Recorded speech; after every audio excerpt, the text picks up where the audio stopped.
আসসালামু আলাইকুম। ভারতের দীর্ঘদিনের অযৌক্তিক খবরদারি আর সীমান্তে আগ্রাসনের কড়া জবাব দিয়ে বাংলাদেশ এবার সরাসরি যুক্ত হতে যাচ্ছে এশিয়ার সুপার পাওয়ার চীনের সাথে। সমুদ্রপথে বাংলাদেশ বিশ্বের প্রায় সব দেশের সঙ্গে বাণিজ্যের হাল ধরলেও স্থলপথে ভারতের আপত্তির কারণে নেপাল ও ভুটান ছাড়া অন্য কোনো দেশের সাথে যোগাযোগ স্থাপন করতে পারেনি। কারণ তিন দিকেই ভারতের সীমান্ত আর মিয়ানমারের সঙ্গে ক্ষুদ্র এক সীমান্ত বেড়া। দক্ষিণ চীনের দিকে খোলা নতুন রেলপথের সম্ভাবনা এখন বাংলাদেশের সামনে যেন নতুন মানচিত্র এঁকে দিচ্ছে। প্রধান উপদেষ্টা ডক্টর মোহাম্মদ ইউনূস আহ্বান জানিয়েছেন আঞ্চলিক যোগাযোগ জোরদার করতে, শিল্প কারখানার রপ্তানি সহজ করতে এবং সবচেয়ে বড় কথা বাংলাদেশকে চীনের সঙ্গে রেলপথে যুক্ত করতে তার এই আহ্বান। এই রেল সংযোগ যদি সত্যিই বাংলার মাটি স্পর্শ করে তবে বাংলাদেশের বাণিজ্য ছুটতে পারবে এক মহাদেশ থেকে আরেক মহাদেশে। যেন রেলের চাকায় পৃথিবীর বুকে আঁকা হবে নতুন লাল সবুজের পতাকা। আর এশিয়ায় ভারতের একচ্ছত্র প্রভাব আর দাদাগিরি এই রেল সংযোগের মাধ্যমে কিভাবে শেষ হতে চলেছে সেটাই জানাবো আজকের এই ভিডিওতে। অন্তর্বর্তী সরকারের প্রধান উপদেষ্টা ডক্টর মোহাম্মদ ইউনূস অত্যন্ত ধীরস্থিরভাবে কঠিন সিদ্ধান্ত নিয়ে চীনের দিকে বন্ধুত্বের হাত বাড়িয়ে দিয়েছেন। গত ২৭ নভেম্বর রাষ্ট্রীয় অতিথি ভবন যমুনায় চীনের প্রতিনিধিদের সাথে এক রুদ্ধদ্বার বৈঠকে যে প্রস্তাবনা উঠে এসেছে তা ভারতের সাউথ ব্লক আর দিল্লির নীতি নির্ধারকদের রাতের ঘুম কেড়ে নিয়েছে। এতদিন ধরে স্থলপথে বাণিজ্যের জন্য বাংলাদেশ পুরোপুরি ভারতের উপর নির্ভরশীল ছিল, কিন্তু এবার সেই একক দাদাগিরির দিন শেষ হতে চলেছে। সরাসরি রেল সংযোগের মাধ্যমে দক্ষিণ চীনের সাথে যুক্ত হওয়ার যে উদ্যোগ নেওয়া হয়েছে তা সফল হলে বাংলাদেশের অর্থনীতি এবং ভূ রাজনীতি উভয় ক্ষেত্রেই এক নতুন দিগন্ত উন্মোচিত হবে। রাষ্ট্রীয় অতিথি ভবন যমুনায় চীনের এক্সপোর্ট ইম্পোর্ট ব্যাংক বা এক্সিম ব্যাংকের ভাইস প্রেসিডেন্ট ইয়াং ডেনিংয়ের সঙ্গে ডক্টর ইউনূসের এই বৈঠকটি কোনো সৌজন্য সাক্ষাৎ ছিল না। বৈঠকের মূল এজেন্ডা ছিল অত্যন্ত স্পষ্ট এবং সুদূরপ্রসারী। প্রধান উপদেষ্টা সরাসরি আহ্বান জানিয়েছেন চীন থেকে বাংলাদেশের শিল্প কারখানা স্থাপন সহজ করতে এবং আঞ্চলিক যোগাযোগ ব্যবস্থা বা কানেক্টিভিটি জোরদার করতে। আর এই কানেক্টিভিটির কেন্দ্রবিন্দুতে রয়েছে একটি প্রস্তাবিত রেলপথ যা চীনকে সরাসরি বাংলাদেশের সাথে যুক্ত করবে। মিয়ানমারের ভেতর দিয়ে এই রেলপথ নির্মাণ করা হলে বাংলাদেশ আর তথাকথিত চিকেন নেক বা ভারতের শিলিগুড়ি করিডোরের দিকে তাকিয়ে থাকবে না। ভারত সবসময়ই বাংলাদেশের স্থলপথের যোগাযোগকে নিয়ন্ত্রণ করতে চেয়েছে। নেপাল এবং ভুটানের সাথে বাংলাদেশের সরাসরি যোগাযোগের পথে ভারত বারবার বাধা হয়ে দাঁড়িয়েছে। কিন্তু চীন থেকে মিয়ানমার হয়ে বাংলাদেশের রেল সংযোগ স্থাপিত হলে ভারতের সেই বাধার দেয়াল কার্যত অর্থহীন হয়ে পড়বে। চীনের ইউনান প্রদেশ থেকে শুরু করে মিয়ানমারের কাসিন ও রাখাইন রাজ্য অতিক্রম করে বাংলাদেশের কক্সবাজার বা চট্টগ্রাম পর্যন্ত এই রেলপথ বিস্তৃত হওয়ার সম্ভাবনা রয়েছে। এই রুট চালু হলে বাংলাদেশ এশিয়ার পূর্ব ও দক্ষিণাঞ্চলের অর্থনীতির মূল কেন্দ্রে পরিণত হবে। বিষয়টি একটু গভীরভাবে লক্ষ্য করলে দেখা যাবে বর্তমানে চীনের সাথে বাণিজ্যের জন্য বাংলাদেশকে সম্পূর্ণরূপে সমুদ্রপথের উপর নির্ভর করতে হয়। মালাক্কা প্রণালী হয়ে পণ্য আসতে যে দীর্ঘ সময় এবং খরচ হয় তা এই রেলপথের মাধ্যমে নাটকীয়ভাবে কমিয়ে আনা সম্ভব। কাঁচামাল আমদানি থেকে শুরু করে তৈরি পণ্য রপ্তানি সবকিছুই তখন রেলের চাকার গতিতেই চলবে। চীনের বেল্ট অ্যান্ড রোড ইনিশিয়েটিভ বা BRI প্রকল্পের আওতায় এই রেল সংযোগ বাংলাদেশের জন্য এক বড় সুযোগ।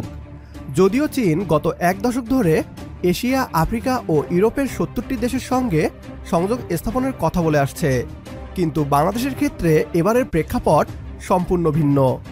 ডক্টর মোহাম্মদ ইউনূসের নেতৃত্বাধীন বর্তমান সরকার ভারতের প্রভাব বলয় থেকে বেরিয়ে এসে স্বাধীন পররাষ্ট্রনীতি অনুসরণ করছে। ২৭ নভেম্বরের বৈঠকে প্রধান উপদেষ্টা স্পষ্টভাবে বলেছেন চীনের বিনিয়োগকারীদের জন্য বাংলাদেশ এখন এক উর্বর ভূমি। চীন বর্তমানে তাদের অনেক শিল্প কারখানা অন্য দেশে সরিয়ে নিচ্ছে, বিশেষ করে শ্রমঘন শিল্পগুলো চীন থেকে স্থানান্তরিত হচ্ছে।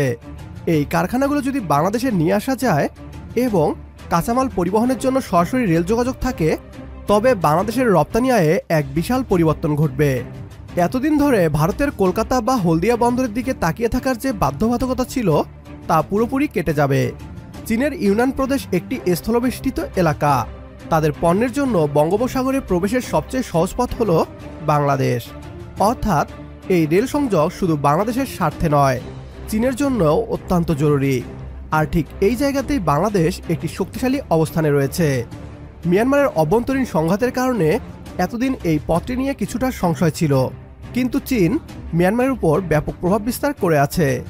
বেইজিং চাইলে রাখাইন বা কাচিন রাজ্যের ভেতর দিয়ে একটি নিরাপদ রেল করিডোর তৈরি করা অসম্ভব কিছু নয়, আর সেই করিডোরটি হবে ভারতের আধিপত্যের কফিনে শেষ পেরেক। ভারতের জন্য এই সংবাদটি কেন উদ্বেগের তা বোঝার জন্য খুব বেশি গবেষণার প্রয়োজন নেই।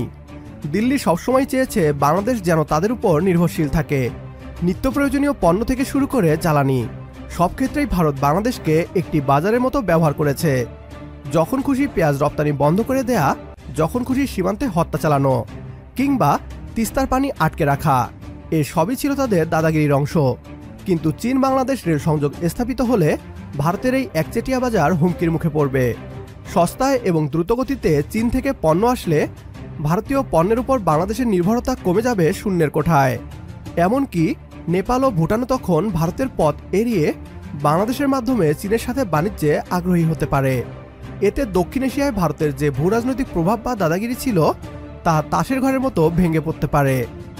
বর্তমান অন্তর্বর্তীকালীন সরকার খুব ভালোভাবেই অনুধাবন করছে যে শুধুমাত্র একটি দেশের উপর নির্ভর করে থাকলে জাতীয় নিরাপত্তা এবং অর্থনীতি সবসময় ঝুঁকির মুখে থাকে। বিগত বছরগুলোতে আমরা দেখেছি ভারত কিভাবে রাজনৈতিক এবং অর্থনৈতিকভাবে বাংলাদেশের উপর ছুরি ঘুরিয়েছে। ডক্টর মোহাম্মদ ইউনূস চীনের কাছে কোনো ভিক্ষা চাননি, বরং অংশীদারিত্বের প্রস্তাব দিয়েছেন। তিনি বলেছেন চীনের গবেষক বিশ্ববিদ্যালয় এবং যুবকদের সাথে বাংলাদেশের সম্পর্ক বাড়াতে হবে। এই মানুষে মানুষের যোগাযোগ এবং রেল লাইনের ফিজিক্যাল কানেক্টিভিটি, এই দুয়ের সমন্বয়ে বাংলাদেশ এশিয়ার এক নতুন শক্তিরূপে আবির্ভূত হতে চলেছে। এই রেলপথের মাধ্যমে ট্রানজিট সুবিধাও পাবে বাংলাদেশ, অর্থাৎ চীন তাদের পণ্য বাংলাদেশের উপর দিয়ে বিশ্বের অন্যান্য দেশে পাঠাতে পারবে, যার বিনিময়ে বাংলাদেশ প্রচুর বৈদেশিক মুদ্রা অর্জন করবে। সিঙ্গাপুর বা হংকং যেভাবে লজিস্টিক হাব হিসেবে গড়ে উঠেছে, বাংলাদেশের সামনেও সেই সুযোগ এসেছে। ভৌগোলিক অবস্থানকে কাজে লাগিয়ে বাংলাদেশ দক্ষিণ এশিয়ার সিঙ্গাপুর হওয়ার স্বপ্ন দেখছে, আর সেই স্বপ্নের সারথি হতে যাচ্ছে চীন। ভারতের চোখরাঙানি বা সীমান্তের কাঁটাতারের বেড়া এই স্বপ্নকে আর আটকাতে পারবে না। চীনের সাথে এই রেল সংযোগ স্থাপনের বিষয়টি শুধু অর্থনীতির নয়, এটি জাতীয় মর্যাদার লড়াই। রেলপথটি চালু হলে বাংলাদেশের উত্তরাঞ্চল এবং চট্টগ্রাম অঞ্চলের আর্থসামাজিক অবস্থার আমূল পরিবর্তন আসবে। রেল লাইনের দুপাশে গড়ে উঠবে নতুন নতুন শিল্পনগরী, কর্মসংস্থান হবে লাখ লাখ মানুষের। প্রিয় দর্শক, মানচিত্রের দিকে তাকালে দেখা যায় বাংলাদেশ দক্ষিণ এবং দক্ষিণ পূর্ব এশিয়ার সংযোগস্থলে দাঁড়িয়ে আছে। এতদিন এই অবস্থানের সুবিধা নিতে দেয়নি ভারত। তারা চেয়েছে বাংলাদেশ যেন তাদের একটি অঘোষিত রাজ্য হয়ে থাকে। কিন্তু সময় বদলে গেছে। ডক্টর ইউনূসের দূরদর্শী নেতৃত্ব এবং চীনের আগ্রহ, এই দুয়ে মিলে ভারতের দাদাগিরির দিন শেষ করে দিচ্ছে।